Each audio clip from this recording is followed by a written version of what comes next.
House Minority Leader Nancy Pelosi betrayed the sisterhood. She circled the wagons around Rep. John Conyers DMI and Sen. Franken DMN, men who have been accused of UAL misconduct. It's quite serious. Conyers settled a UAL harassment claim back in 2015, using almost $30,000 in taxpayer money. Sen. Franken has allegedly groped multiple women before and after his election to the U.S. Senate. Both men are not resigning. The label of liberal Democrat is still a potent shield against accountability, which was forged under the Clinton presidency. Here, the President of the United States was accused of rape and was re-elected twice. The feminist left gave him a pass because Bill Slick Willie wasn't a Republican. Democrats tolerated the rape culture they vow to fight, the consequences of which have, well, been on display for the past week or so. If you give a blanket apology and are a liberal Democrat, you get a pass. Period. Down south, in Alabama, Republican Senate candidate Roy Moore is facing even more serious allegations of misconduct. He allegedly molested and assaulted teenage girls.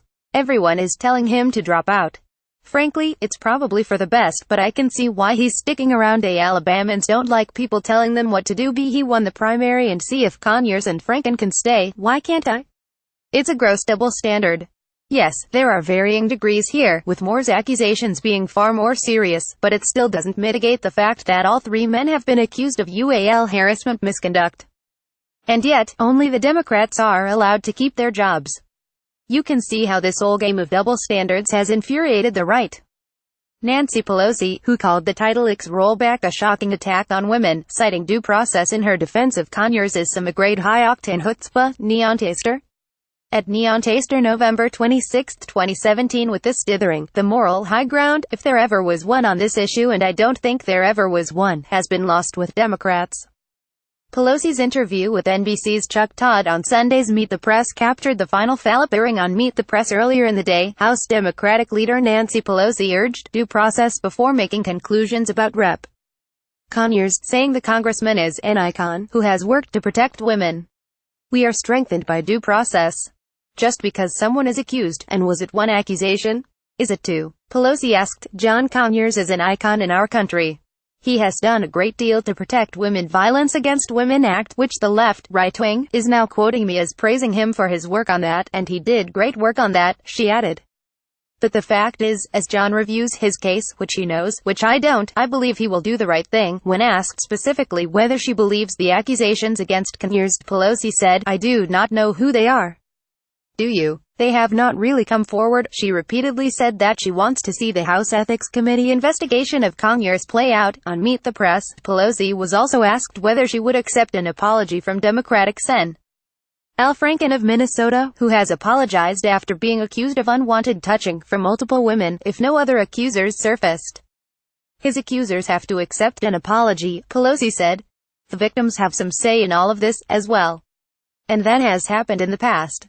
People have accepted an apology, as is coming forth now that I see in the press. Now, the failure is not that Pelosi all of a sudden believes in due process on these touchy issues, which in itself is the seed of hypocrisy for her, but that's for another time.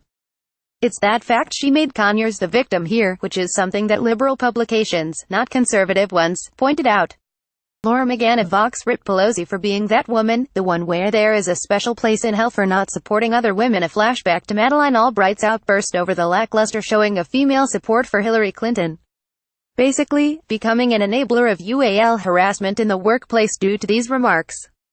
After being torched by the left and right, Pelosi now says she believes a John Conyers accuser via Washington Examiner. Minority Leader Nancy Pelosi said she believes Melanie Sloaney, an ethics lawyer who said she was abused by Rep. John Conyers while working for him 2 decades ago, after meeting her and hearing her allegations about the longtime Democratic lawmaker. The meeting came a day after Pelosi raised questions about whether she believed accusers who said they were cruelly harassed by Conyers. This afternoon, I spoke with Melanie Sloan, who worked for Congressman Conyers on the Judiciary Committee in the mid-1990s. Pelosi, D. Califf, said in a statement.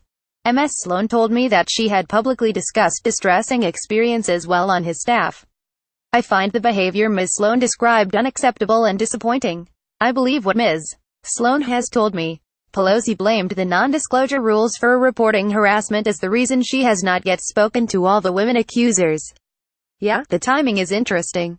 Over at the Daily Beast, Aaron Ryan Gloria also took a swipe at Pelosi, namely that she has yet to understand the Me Too movement, the reckoning from women sharing their stories of egregious UAL harassment and abuse that has led to some powerful men losing their careers. For Pelosi, Ryan argues that she only sees a tasty grandstanding opportunity, which has blown up in her face. Pelosi expressed unfamiliarity with the allegations, asking Todd if it was one or two. She called Conyers an icon. Todd asked Pelosi if she believed the accusers, and she said she didn't know who they were because they were anonymous. She called for due process, even though Conyers, as Todd pointed out, had already gone through a process that resulted in him settling with his former employee. It's not clear what other process Conyers is due. Again, he went through the process. Pelosi told Todd she was sure that Conyers would do the right thing. Sure enough, hours later, Conyers announced that he was stepping down from his position on the House Judiciary Committee. According to a senior Democratic congressional aide, Pelosi had been working behind the scenes for days trying to engineer Conyers' abdication. Which is all well and good. But if she knew, during the entire interview, that the announcement was imminent, why call him an icon? Why not tell Chuck Todd that you were actually doing something about the situation? In fact, Pelosi's backroom dealings with Conyers are part of what's wrong with the current way Congress deals with UAL harassment. The old way, the way that Pelosi and others claim needs to change, is built on secrecy, deference to the power structure, and enforced anonymity. Not all of Pelosi's points fell flat. She's right that UAL misconduct can't be painted with too broad a brush, that Roy Moore's alleged deeds are much worse in degree than Al Franken's. And she seemed to be hinting at another salient point: there's no reason that the smallest infraction should garner the same punishment as the most egregious, just as there's no reason that pocketing a package of paper clips from one's office should garner the same punishment as embezzling millions of dollars from one's employer. But zero-tolerance UAL harassment chicken hawking doesn't help solve the problem, especially when there's somebody in her own party, right under her nose, whose misdeeds deserved something beyond the quietly and privately arranged punishment they received. Solving the old problems in the same old way they've always been solved won't put a stop to them. In the aftermath, it seems Nancy moved really quickly to set things right, but the damage is done. Franken and Conyers are probably not going anywhere. It looks like the war on women took an inward path.